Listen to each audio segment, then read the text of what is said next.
Hi and welcome back.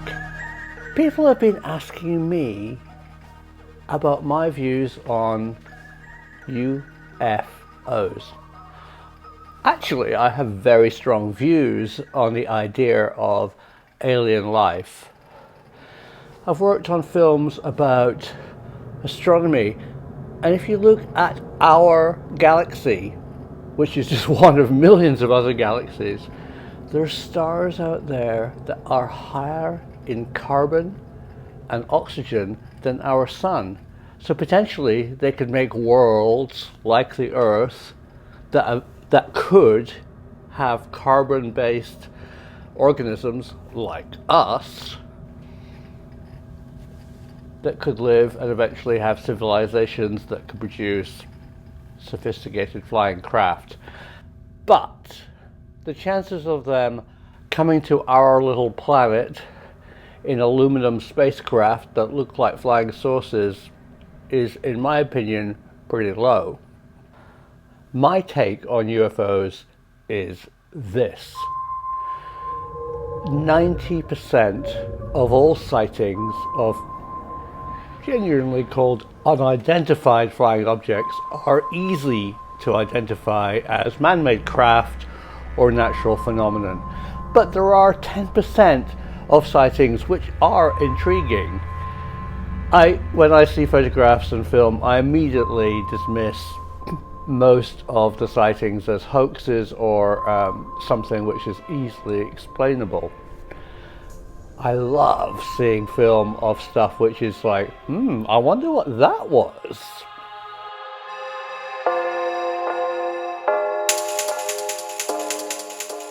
Today, I'd like to share with you two news stories. One, a very personal sighting of a UFO in Wisconsin in the Midwest of the USA, and how that sighting worked. And two, a story which is out there but not very well known, and I think comes to the nub of the American UFO phenomenon, and that's how the CIA used UFOs to distract the general public from more secret projects. This is true, and we're going to start with that story today.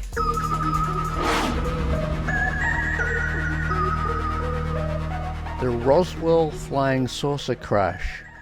We've all heard of this one, but in fact, it was a cover-up. What they found crashed in New Mexico was this strange, metallic, flexible material. Well, it's actually called mylar. It was a new material at the time and was being used by Project Mogul. Project Mogul was a top secret project by the US Army Air Force involving microphones flown on high altitude balloons, whose primary purpose was the long distance detection of sound waves generated by Soviet atomic bomb tests. When the balloon was found, to cover it up, it was described as an alien vehicle.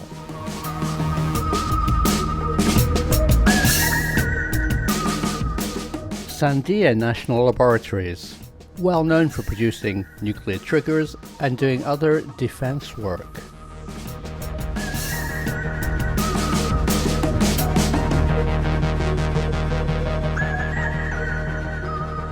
They built this, Project Trestle. Originally a Cold War project to look at electromagnetic pulse data on whole aircraft. They would release a large electromagnetic pulse and see how the aircraft systems dealt with it. But later, in the 1980s, the same Trestle facility was used to help design stealth aircraft. Project Trestle is right next to Kirtland Air Force Base in Albuquerque, just on the edge of the Sandia Laboratory complex. A civilian engineer called Paul Benovitz started picking up strange radar and radio signals emanating from the base. The security officers at Kirtland Air Force Base invited Benovitz into the base and told him they were working on a UFO project called Aquarius. He went home and told the world about Project Aquarius and how Sandia were working on UFO technology, and he'd heard it over the radio. This is a true story of how the security services used UFOs to deceive and make fun of people. If you can discredit a genuine researcher and distract them from the real job that you're doing by using alien UFO technology, it works well.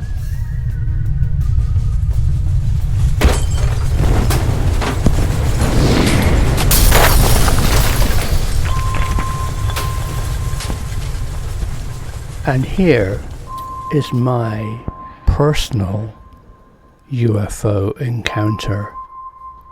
While living in a small town in the Midwest, one evening I got a phone call from my family saying, "Look out in the west, there's a UFO with lights approaching our city."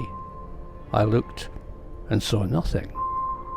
My relatives were all standing outside, pointing, "Look at the UFO." So I drove round to see what they were observing. What they saw was a strange orange glow. One of them saw windows with people waving.